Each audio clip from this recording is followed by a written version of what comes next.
Break के बाद खुशामदीद। भारत की जानिब से की गई क्रिकेट डिप्लोमेसी का हासिल वसूल क्या है, अभी तक समझ नहीं आ सका।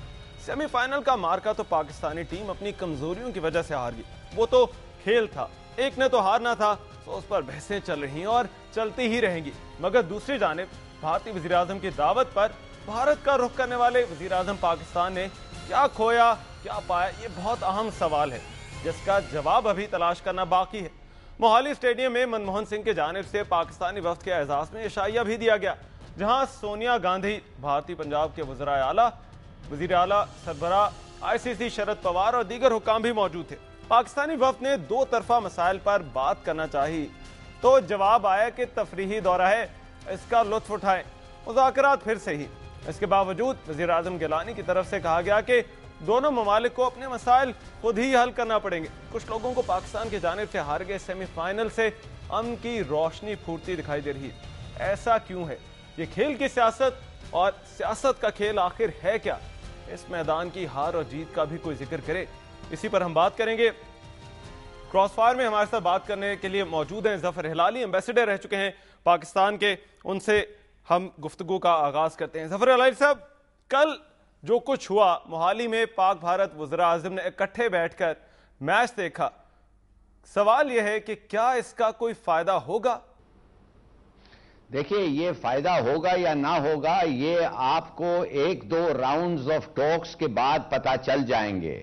अगर एक दो राउंड्स में मुस्बत ये नहीं हुआ तो फिर मेरे ख्याल में कि आप कह सकेंगे कि ये भी लिटरेचर ही रहा, बातचीत रही, स्टेटमेंट्स ही रहा, मगर कोई डेफिनेट कॉन्क्रीट स्टेप नहीं रहा। मेरे ख्याल में एक दो राउंड ऑफ टॉक्स के बाद ये बिल्कुल साबित हो जाएगा कि क्या ये जो डायलॉग रिज्यूम हुआ है इसका कोई फायदा हुआ है कि यही वही पुरानी बातें करते जाओ और अमल कुछ चीज पे ना हो। मगर जफर हिलाली साहब, ये जो क्रिकेट डिप्लोमेसी जिसका बहुत चर्चा किया जा रहा है अखबारों में, टीवी चैनल्स पर, ये पहले भी तो हो चुका है।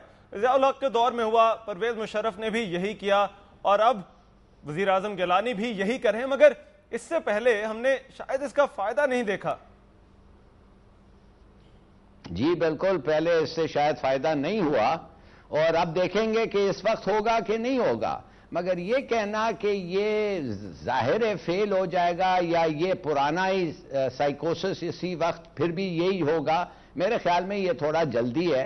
अच्छी बात है कि 2 साल के बाद हिंदुस्तान ने सोचा कि ठीक तरीके से री एंगेजमेंट होना चाहिए।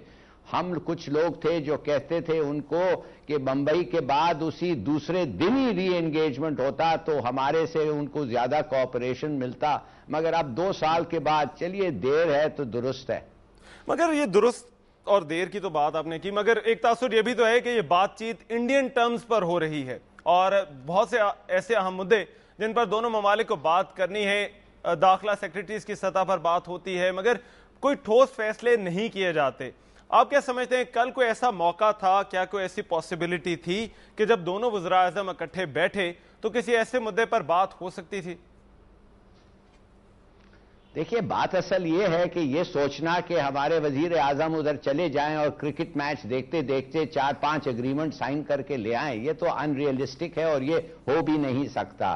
तो पॉइंट ये है कि 4-5 घंटे वो एक के साथ गुजारे हैं, उनमें उन्होंने जरूर बात किया था। जिलानी साहब ने जरूर कहा था उनको कि देखिए, अगर ये पुरानी वो जो कहानी है ये रिपीट करना है तो ये नहीं चलेगा, और सिर्फ अगर टेररिज्म की बात है ये भी नहीं चलेगा। अगर आप चाहते हैं कि ये डायलॉग चले और इस पे पीपल सपोर्ट हो तो आपको we have to produce steps, concrete acts होने चाहिए जो इस पे लोगों को उम्मीद हो, माने को लोगों की उम्मीद पे उतरे। नहीं तो मेरे ख्याल में this will be again another show, यही वो जो शो आता रहा है 44 साल से, 64 ईयर्स से। और जो दूसरी बात की जा रही है कि जो ये ऑब्जर्वेशन है कि ये टर्म्स जो हैं वो इंडियन टर्म्स हैं जिन पर हम बात कर रहे हैं, ये गलत बात है जी, ये बिल्कुल गलत है। ये जो लोग ऐसे बात करते हैं बिफोर नोइंग कि किस चीज पे डायलॉग हो रहा है, क्या इंडियन टर्म्स हैं कि हम उन पे वीजाज पे बात कर रहे हैं? क्या ये पाकिस्तानियों को इंटरेस्ट नहीं है?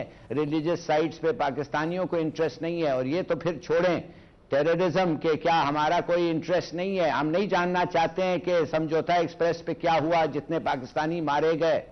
तो ये तो नहीं है कि हम मगर देखें ना, लोगों का तो यही है ना कि आप पाकिस्तान आगे आता है बातचीत के लिए, भारत की जानिब से कोई कदम नहीं उठाया जाता। जब दिल चाहता है बातचीत शुरू कर देते हैं, जब दिल चाहता है मुज़ाकरात का ये अमल रोक देते हैं।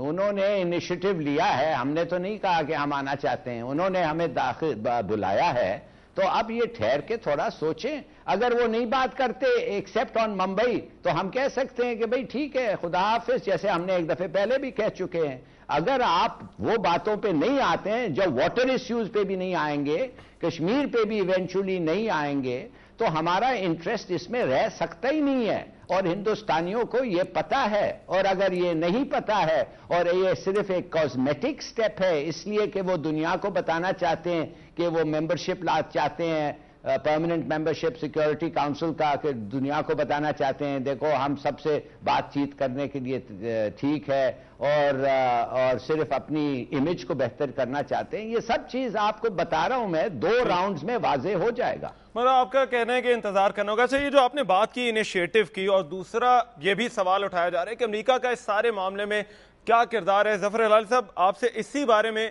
मैं बात करने वाला हूं, क्योंकि ये नुक्ता बड़ा अहम है कि पाकिस्तान और भारत के जो ताल्लुकात हैं उसके डायनामिक्स क्या हैं, और इन दोनों ममालिक के दरमियान क्या वही कुछ होगा जो पहले होता है, या इस मरतबा कुछ नया होने वाला है। क्रॉसफायर में इसी पर बात होगी इस ब्रेक के बाद।